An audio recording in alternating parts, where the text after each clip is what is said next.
So today we are continuing the MBTI series, and this time we are talking about INFPs, which is also called the mediator. Now, before I get into it, I want to say something up front that I think matters a lot when we talk about personality types.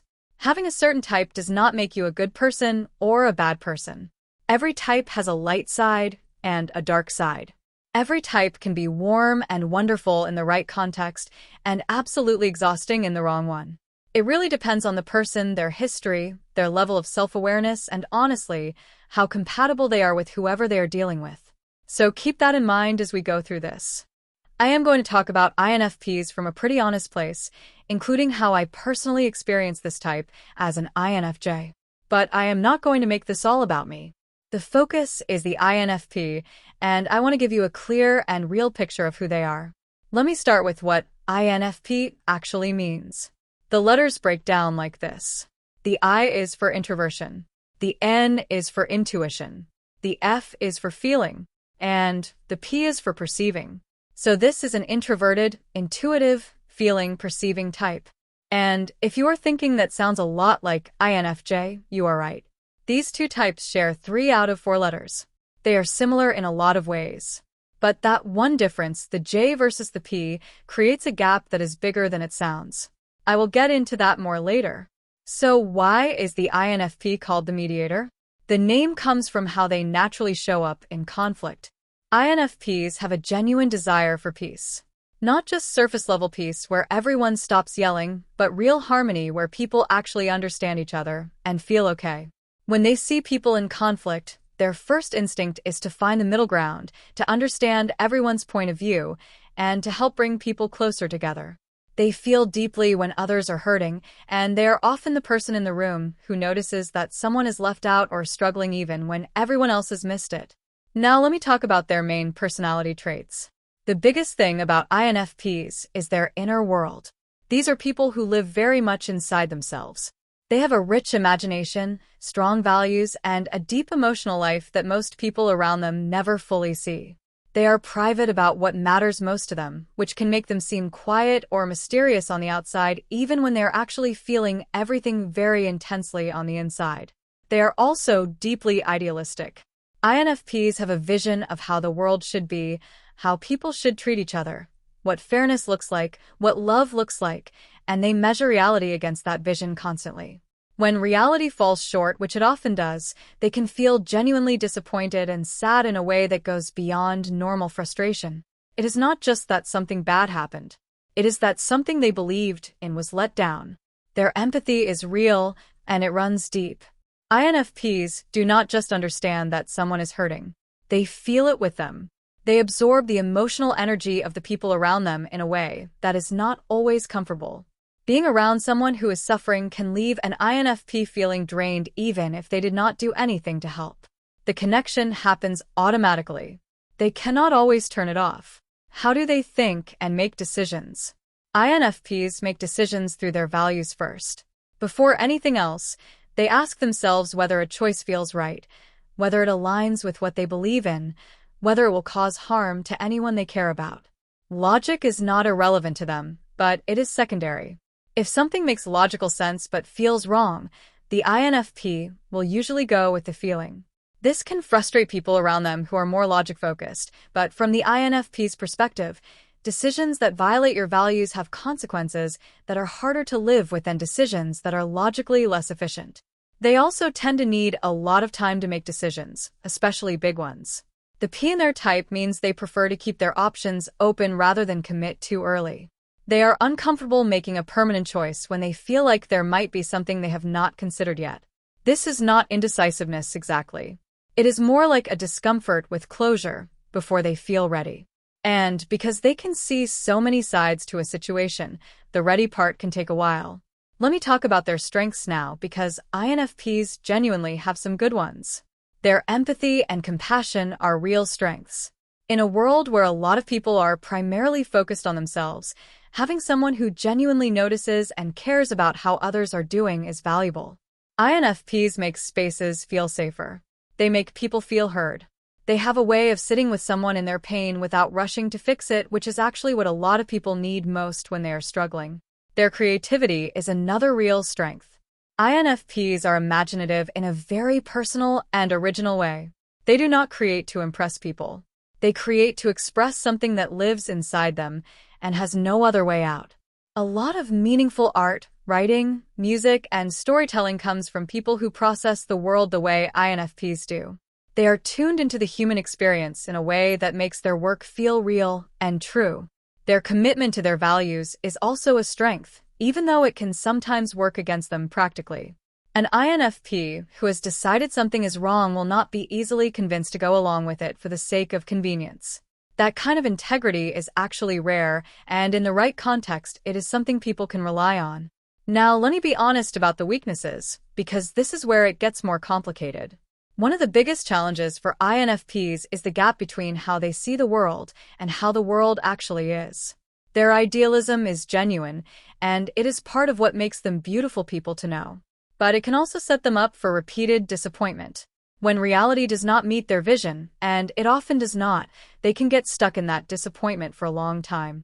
They can idealize people, situations, and relationships in ways that make the eventual reality very hard to accept. They can also struggle with being too hard on themselves. INFPs have high standards, especially for their own behavior. When they fall short of those standards, or when they feel like they have let someone down, they can spiral into self-criticism that is genuinely disproportionate to what happened. They feel their own failures deeply, sometimes more deeply than the people they think they failed even notice. Avoidance of conflict is another real weakness. Even though they're called the mediator, INFPs often struggle to address conflict that involves them personally. When something hurts them or bothers them, their instinct is often to pull away internally rather than say it directly.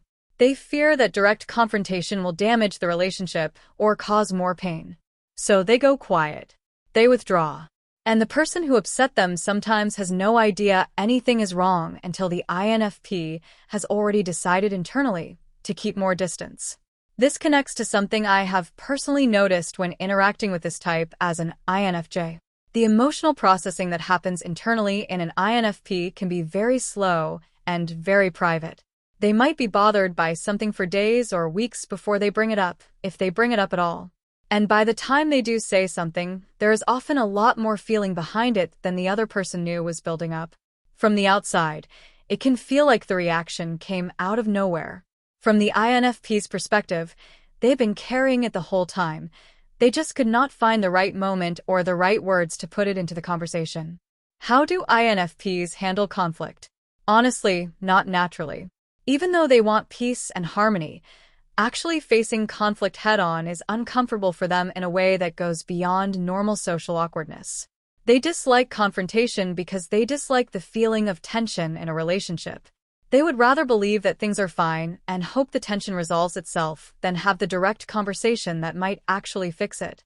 When forced into conflict, they can become either very quiet and shut down, or they can swing the other direction and express a lot of feeling at once, more than the other person was prepared for, because everything they had been holding in comes out together. The best way to address conflict with an INFP is to create a space that feels safe and low pressure. Not confrontational, not urgent, not emotionally charged from your side. Give them room to think and feel and respond at a pace that works for them. Pushing for an immediate response or escalating the emotional intensity of the conversation usually makes things worse, not better. Why do INFPs often feel misunderstood? This one is real, and I think it comes from a few different places. First, their inner world is so rich and so important to them, and so much of it stays private, that the version of them that most people see is genuinely incomplete. They share selectively. They open up slowly. And the parts of themselves that they keep inside are often the most important parts. So people interact with what looks like a quiet, gentle, maybe slightly vague person, and they never get to see the depth that is actually there. Second, their values and their idealism can be hard for more pragmatic people to fully understand. To a very logical person, the INFP's insistence on things feeling right rather than just working efficiently can look like being impractical or emotionally driven in a negative way. But from the INFP's perspective, decisions that do not feel right have a cost that the other person is not accounting for. And third, The combination of being deeply emotional on the inside and relatively private on the outside creates a situation where even the people closest to them sometimes feel like they are not quite sure where they stand. Which is not because the INFP does not care. It is because expressing what they feel, especially the deep stuff, does not always come easily in the moment. How do they behave in relationships? INFPs bring a lot of warmth and genuine care to their relationships. They are thoughtful partners and friends who pay attention to the people they love and try to make them feel seen. They are not the type to love casually. When they are in, they are really in. They invest emotionally in the people who matter to them, and they take those relationships seriously. But they also need a lot of space and understanding. As introverts, they need alone time to recharge, and that need is not negotiable. A partner or friend who takes their need for solitude personally is going to struggle with an INFP. The withdrawal is not rejection. It is just how they stay functional. They also need the people in their lives to be genuine. INFPs have a very sensitive radar for inauthenticity. They pick up on when people are performing rather than being real, and it puts them off quickly. If you are not being yourself around an INFP, they will sense it and they will pull back, even if they cannot explain exactly why. The best partner for an INFP is someone who is honest, patient, emotionally mature, and secure enough to give them space without reading into it. Someone who appreciates depth and is interested in real conversations. Someone who is not going to pressure them to decide things before they are ready, or to be more socially present than they have energy for. What careers suit them? INFPs do best in work that feels meaningful to them personally. They are not going to stay long in a job that is purely about making money or hitting metrics that have no human relevance. They need to feel like what they do matters in some way, whether that is helping people, creating something, contributing to a cause they believe in, or expressing something real through their work. Fields like counseling, social work, writing, teaching, art, music, nonprofit work, and creative content all tend to suit INFPs well. They also often do well in work that allows a lot of autonomy, because being micromanaged or forced into rigid processes that do not make sense to them is genuinely stressful for this type. They can be practical when the situation calls for it. INFPs are not helpless in the real world, but they do their best thinking and their best work when there is enough freedom for them to approach things in their own way and enough meaning in the work to keep them engaged. Now let me talk about what makes INFPs different from INFJs, because people ask about this a lot and the answer is more interesting than just the J versus P difference. Both types are introverted, intuitive, and feeling. Both are private, empathetic, and oriented toward meaning. Both can seem quiet from the outside, while carrying a very active inner life. From a distance, they can look quite similar. But the difference is in how they are organized internally.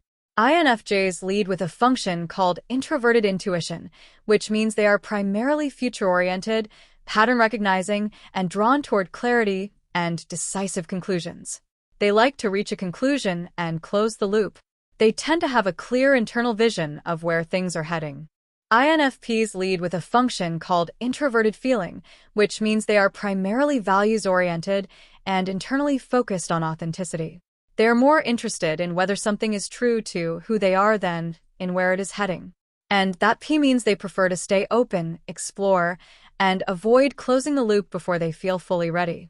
In practice, this means INFJs can sometimes come across as more structured and decisive, where INFPs can come across as more fluid and open-ended. INFJs tend to reach a conclusion and act on it. INFPs tend to continue exploring even after most people think it is time to decide. As an INFJ interacting with INFPs, the genuine warmth and depth is something I recognize immediately and appreciate. We speak a similar emotional language in a lot of ways. But the pace difference is real. I tend to want to reach a conclusion and move forward. An INFP is often still exploring options I have already settled on. Neither of us is wrong. We just run on different timelines internally. What can INFPs work on to grow? Learning to have direct conversations, especially when something bothers them, is probably the most important area. The habit of going quiet when something is wrong protects them from discomfort in the short term, but creates distance in their relationships over time. Building the skill of saying something when it needs to be said, even when it feels scary, makes their relationships significantly healthier. Getting more comfortable with decisions is another area. Not every choice has to wait until all the possibilities are considered. Sometimes good enough now is more useful than perfect later. Practicing making smaller decisions quickly, without overanalyzing, can help INFPs build the confidence that the world does not fall apart when they commit to something before they feel fully ready. And being honest with themselves about their patterns is important too. The tendency to idealize people and then feel deeply disappointed when reality sets in is a cycle that INFPs can get stuck in. Catching themselves in the middle of idealization and asking whether they are seeing the person clearly or seeing who they want them to be is a useful practice. What makes INFPs unique is the combination of depth, empathy, imagination, and moral integrity all in one person. When they are at their best, they create spaces where people feel genuinely seen and safe. They bring real feeling and real meaning to everything they touch. And they hold on to a belief in human goodness that, honestly, the world needs more of.